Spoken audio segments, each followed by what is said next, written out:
प्यारे नाजरीन, अस्सलाम वालेकुम।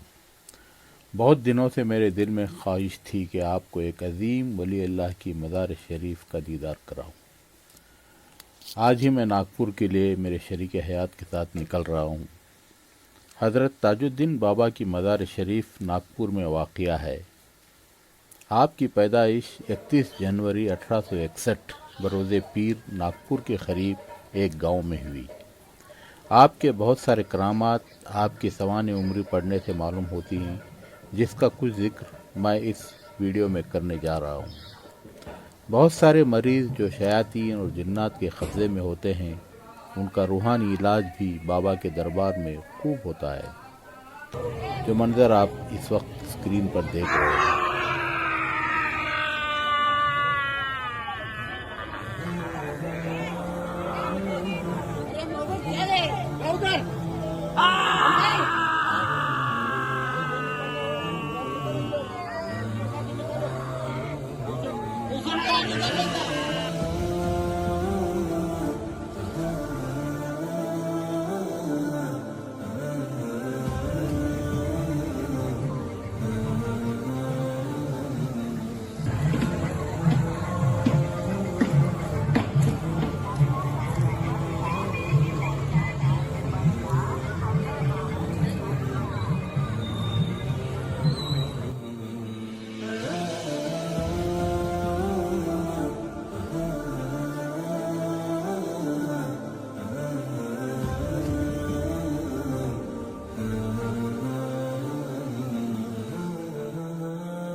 ताजुद्दीन बाबा की सवानी उम्र पढ़ने से पता चलता है कि बाबा पागल खाने में अपना वक्त गुजारना चाहते थे, क्योंकि उनको तन्हाई की सख्त ज़रूरत थी। बहर कैफ उनको पागल खाने में मुंतकिल किया गया। उस वक्त उनकी उम्र 31 साल थी।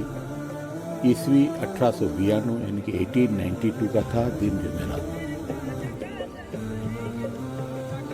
आप पागल खाने में दाखिल हुए थे, लेकिन उस दिन आप कामनी में यानी एक गांव है वहां पर घूमते नजर आए, जबकि नागपुर से कामठी काफ़ी दूर है। पागल खाने के अंग्रेज़ अफसर का बाजार जाने का इत्तिफाक हुआ। उसने बाबा साहब को हैरत से देखा और वापस लौटकर अपने अफसर को खबर दी। ये वही फौजी अफसर था जो मजिस्ट्रेट के हुक्म से बाबा को पागल खाने पहुँचा कर आया था। खबर मिलते ही अंग्रेज़ अफसर गुस्से से पागल हुआ और फौरन घोड़े पर सवार होकर बाजार पहुंचा, जहां बाबा साहब एक दरख्त के नीचे बैठे थे। अफसर गुस्से से पागल हो उठा और घोड़े को लेकर फिर नागपुर पहुंचा। डॉक्टर पर गर्म होकर दरियाफ्त किया, मैं जो पागल कल पहुंचा गया था कहाँ है? डॉक्टर सपटा गया और कहा कि वो अपनी कोठरी में बंद है। दोनों जल्दी जल्दी इस कोठरी पर पहुंचे जहां बाबा साहब थे। अफसर ने हैरत से देखा कि बाबा ठीक इसी हालत में कोठरी में बैठे थे जिस हालत में उसने उन्हें दरख्त के नीचे बैठे देखा था। पागल खाने के इंचार्ज डॉक्टर अब्दुल मजीद खां थे। एक रात उन्होंने बाबा साहब को पागल खाने में टहलते हुए पाया तो चौकीदार पर बहुत खफा हुए।